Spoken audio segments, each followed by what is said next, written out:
Alden Indy has been around for, let me check my watch. Yep, it's been around forever.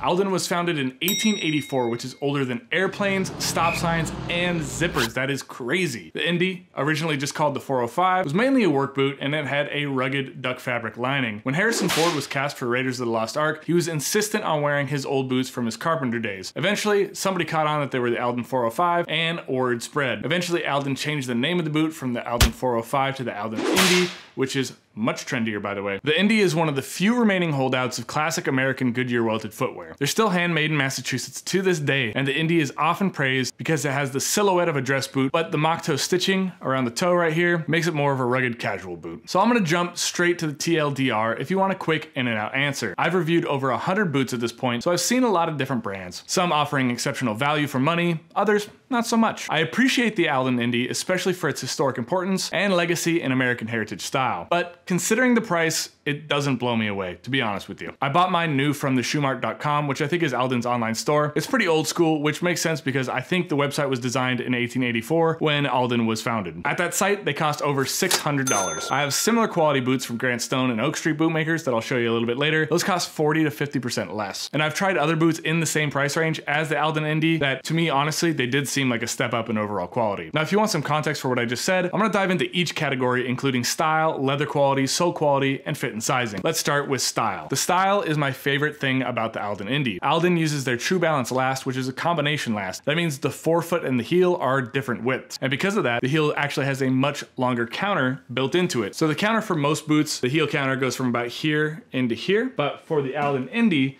the counter goes from here like all the way into the boot, so it's much, much longer. From a style perspective, that's how Alden gets that smooth curve from the heel all the way to the ankle, and the wider forefoot leaves your toes plenty of room even though the vamp has more of an abrupt slope to it. The shape of the Indy reminds me a lot of a dress boot, but the white mock toe stitching is definitely more fit for a rugged work boot. The Indy isn't a true mock toe though. The stitching is more decorative than anything else, and it's not attaching a second piece of leather to the upper or anything like that. I picked up the 405, which is this brown calfskin leather. Another popular option out there is the 403, which is made with brown Horween Chrome Excel leather. Compared to the 403 Chrome Excel leather, the 405 calfskin brown leather has much more of an orange hue to it. Here's the Grant Stone Diesel, and this is made with the brown Horween Chrome Excel, so you can just kind of tell the difference in the hues right here. So if you're getting the 403, it'd be closer to this color, and this is the 405. That orange hue is what drew me to the 405 in the first place. It's not a very common leather color, and it stands out in a good way. The calfskin is buttery smooth, and it's really, really high quality. I'm looking forward to wearing these more and seeing how they age too. I can imagine this lighter leather color picking up some beautiful patina. The Indy is fully lined with glove leather, and also has a vegetable tanned leather insole. All the way through, every piece of leather in this boot is top quality, which I really appreciate. The Alden Indy features a 270-degree storm weld, and the classic 405 has a neoprene cork outsole. I know some people aren't really fans of the neoprene cork outsole because it's a smooth surface and it doesn't give a lot of grip in the snow and the rain, but personally, I like it. For one, it's comfortable, and it's also a throwback to more classic heritage bootmaking, and that's one of the reasons why I like the Indy so much, because it's an icon. The Indy has a Thomas heel, which is like basically this like squiggliness that you see on there. So that is a Thomas heel, and basically what that does, it helps tremendously for people who overpronate, which means their heel and ankle tend to roll inward. For the rest of us, that squiggly heel, it just lends a little more support to the inside of the foot, which is always welcome. The insole, which you can't see, is vegetable tanned, and it has a cork filler in the midsole for that classic all-natural durability. While that normally means there's a bit of a break-in period, the vegetable tan leather and cork, that's not the case actually for the Indy. Breaking these in was a very, very smooth ride. It was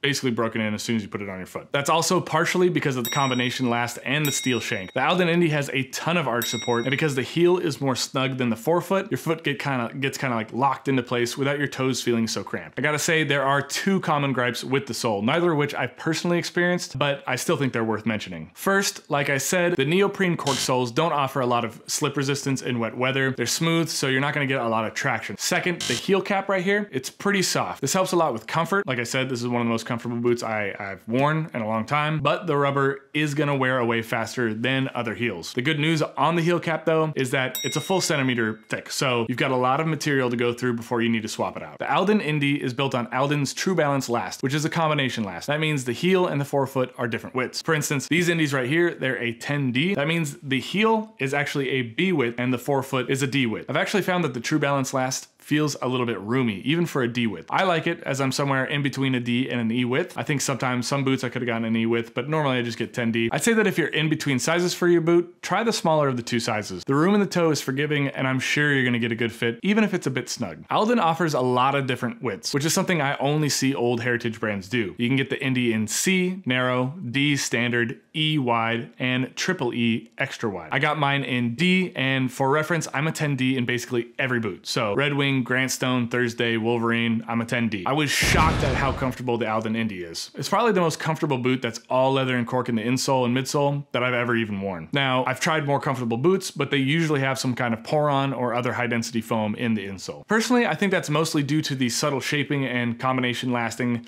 that Alden does. The Grant Stone brass is much more of a tank than the Alden Indy. The brass is pretty refined for a mock toe boot, but it's nowhere near the lightweight, sleek Indy. That said, I offer it as an alternative because the Grant Stone brass has quite similar material and construction quality, and the price is way lower. I'm talking 35 to 40% less expensive. The brass is also available in Horine Chrome Excel and some other interesting leathers that boot fans will definitely love. Another great alternative is the Oak Street Bootmaker's Trench Boot. Now, the Oak Street Trench isn't slim or sleek like the Alden Indy, but like with Grant Stone, the material and construction quality is pretty similar. One thing you get with Oak Street that you don't get with Grant Stone is that they are made pretty near Chicago, and almost all the materials that go into the boot are sourced in the USA. Despite being made in the States, Oak Street is still a few $100s less expensive than Alden. So if you're after American craftsmanship and want some of the best quality boots, I recommend giving Oak Street a look. I appreciate my Alden 405 Indy boots, but I'm not as impressed with them as I've been with some other brands. The Indy has excellent leather and construction quality, and they're probably the most comfortable boots I've worn that feature all leather and cork throughout the insole and midsole. While some guys don't like the neoprene cork outsole, I like it. I wouldn't wear it in the rain because it doesn't have a lot of grip, but I have plenty of other boots that can fit that role. I like the old school neoprene cork for this style. The loose tongue, right here, there's no tongue gusset. I think that's pretty annoying. This varies from person to person depending on how they walk and how their foot shape is. I know some people don't have this issue at all, but I do, and it bothers me. It's pretty annoying. The only thing about the Indy that can't be replicated is its style. I haven't seen another boot that balances a rugged work mock toe look with the sleekness of a dress boot nearly as well. This is definitely the best version of that, and there's something really unique about this. But in terms of material and construction quality, there are a few brands out there that can match Alden and at far lower prices. Grant Stone and Oak Street are two that come to mind. Overall, if you want the Alden Indy because of its stature in American heritage bootmaking, or if you're after that sweet combination last comfort, then I don't think you're going to be disappointed with the Alden Indy. It's a great boot, no doubt about that. But if you judge value mostly based on construction and materials, then there are other brands worth looking at before you make your buying decision. If you found this video helpful, give me a thumbs up, and also please hit that subscribe button down below. You can also check out some of my other reviews popping up on the screen right now. Until next time, put your best boot forward.